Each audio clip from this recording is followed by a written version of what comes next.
Dari rekaman CCTV, terlihat seorang ibu rumah tangga menjadi korban jambret di depan rumahnya di Jalan Muhammad Yamin, Makassar.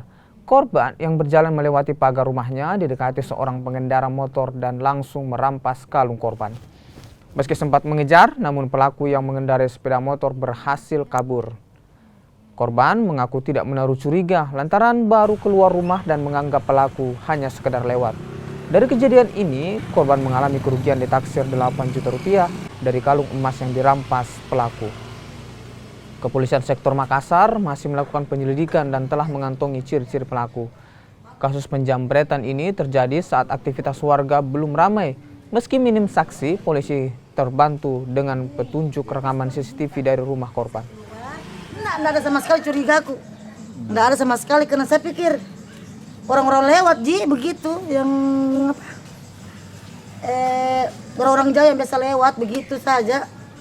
Tapi kalau ciri-ciri ibu bisa identifikasi tidak? Itu tinggi besar orangnya, cuma itu saja saya lihat.